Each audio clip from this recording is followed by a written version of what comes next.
Hi, this is Steve from YourCreativeLife.com talking today about how do you understand the credits at the beginning of your favorite TV show?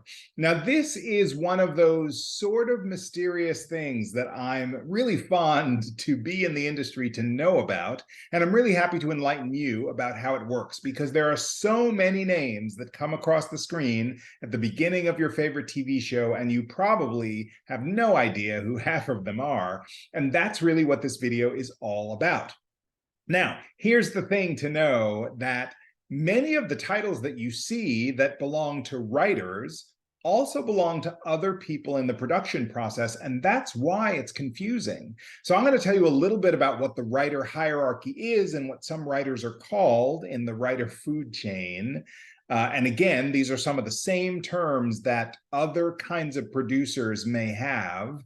And then I'm going to tell you specifically about one kind of credit, two actually, that you might see that you might be curious about what they are and what the differences between them are. So let me tell you about the first part. First of all, you know, if you watch TV at all, that after the opening credits, or sometimes before, the first credits that you see that are names of people are the names of the actors. The first one you'll see most of the time is the person who is the star of the show or number one on the call sheet. And then after that, you'll see sort of in descending order of importance to the show, a number of actors listed. And we call that actually in that credit sequence for those actors, I know as an actor, top of show. So these are all the credits that happen top of show. So they will go through all of the regular people, and then they'll get to some of the actors who are guest stars that will be listed next.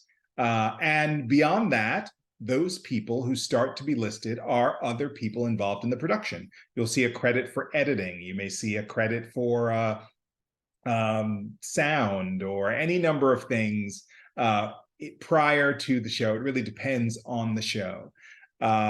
Yes, you usually won't see sound, but you'll see a bunch of different credits. You'll see who the director is. You'll see all of these listings of producers before you see the person who wrote the episode. And usually, actually, I should say that when you get to the writer, it usually goes writer and then director. Sometimes people shift that up, but usually it's writer and then director at the end, or sometimes director and then writer, but those people are toward the end. So let me tell you a little bit about the hierarchy, because it is and can be confusing. There are many levels in the food chain of being a television writer. And the first entry level is called staff writer. Now, interestingly enough, this level is the only level that includes the word writer, and it's the lowest entry level. So that's odd, but a true fact. Staff writer, and then next is story editor and executive story editor, and then co-producer. Then we get up into the producer tier, and many of the producers might be listed before the show. But here's the interesting thing. If you want to see credits for, and they don't always happen, but on the shows where they will list some of those lower level writers for credit, usually those credits will be seen at the end of the show. So in the closing credits, and usually, unfortunately, those credits are moving faster than other credits. But you'll see, usually on a blank screen, on a black background, you'll see lists for staff writers, story editors, executive story editors, and even co-producers in that space. So you can look for those now at the end of your favorite show, now that you know what to look out for. And all of those people are writers. Now, here's the thing. When you get up to producer, the hierarchy goes producer, supervising producer, consulting producer. Consulting producer is actually usually a part-time job where that writer will come into the room perhaps a couple of days a week or as needed. Usually, is getting a large sum of money to sort of be a go-to person to come in and patch things up, but isn't there all the time. So yes. So supervising producer, consulting producer, and then co-executive producer, and then executive producer. And these are basically the senior writers. Usually the executive producer is the person who wrote the show, and perhaps the showrunner, that might be the same person. And showrunner basically means the person who runs the show. So it's basically the top several writers might be listed as executive producers, and then down, co-executive producers are the next tier of writers, etc. So you're going to see these people listed at the beginning of your show. But here's the interesting thing. It's also possible that other people other than writers can also be listed as producers. So you might see your favorite actor, who perhaps is the star of the show, also getting a producer credit. You might see a producer who's not in the writer's room, but works for, say, the network, CBS or NBC, or the studio. Then the studio is the money people, and the network is the outlet that where the show airs. So those people too, as high-level executives, also are listed as producers, as co-executive producers, as executive producers on the show. And so that's where it becomes confusing. If you really want to know who's who in terms of what creative lane they traffic in, a good place to go is IMDb, the Internet Movie Database, or IMDb Pro, which is a subscription-based, more advanced, perhaps more expensive, industry-focused version of IMDb that you can subscribe to, where you can, change your own page and make listings and all of that stuff. So that is all about the credits. And now you'll know a little bit more when you watch your favorite TV show, Who's Who, with the help of IMDb and your new knowledge about who these titles might go to.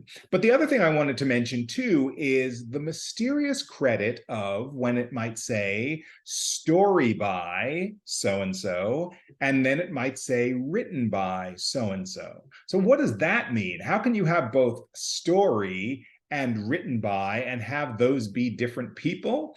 Well, it's another weird mystery that you see in the credits that I'm about to let you in on the secrets of that.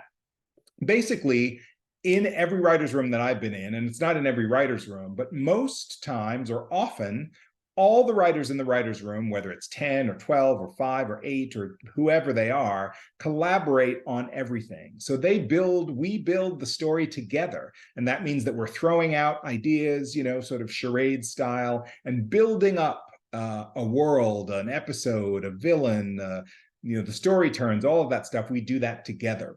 And we get to this point when we do this collaboratively, where someone then takes the story that we have outlined together, that the writer's assistant has written down, and that's up on our big board, perhaps either an electronic board or on an actual board written, in ink, dry erase board style. Somebody will take that and turn it into an outline. And I like to think of the outline as the short story version of the episode. And that's basically a narrative journey through the story, scene by scene, with a scene slug perhaps, and then a narrative description of what happens, and then the next scene and a narrative description of what happens, usually without dialogue. That thing, which is an outline, which could be anywhere between 5 pages to 15 pages, that outline is called the story. And in the WGA, the MBA, the Minimum Basic Agreement, there is a designation for that as story.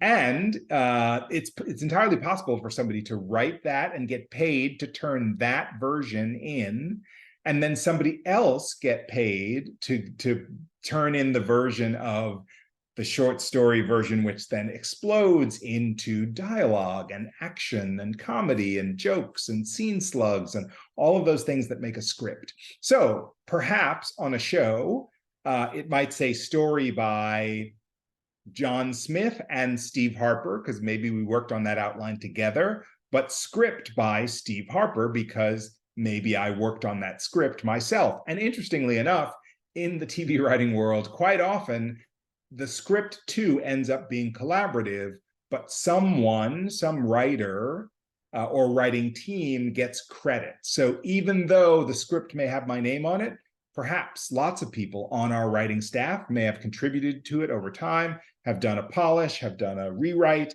have taken a scene. All of those things are possible within the world. But that tells you then who, intellectually, who wrote the story, who wrote the script, and you might see those credits differentiated if different people wrote those different parts of the process. I hope that makes sense and enlightens you as to what you can see in the credits of your favorite TV show. This might be information that you'll use this very evening or in the next few minutes as you watch something on streaming or network or anywhere else that you manage to see. And now you have that new information as to how to interpret the credits at the beginning of a TV show. Thanks for joining us. If you like this video, give it a thumbs up. Definitely subscribe to this YouTube channel. I put out brand new videos like this to enhance your writing life every single week. So I bring you knowledge, and I want you to know right away when these videos drop. And that's what you'll get, among other things, by subscribing to this channel. Take a look at the other videos here. There are almost 100 videos here for your education and information, and you can find out a ton about me and my coaching, the ways I help writers when I'm not on a TV show, at yourcreativelife.com, where you can find a link to this channel, information about my monthly newsletter, a connection to my podcast, all sorts of things that are really helpful that will hopefully enhance your creative life. So thanks for watching, thanks for joining me, and I'll see you next time.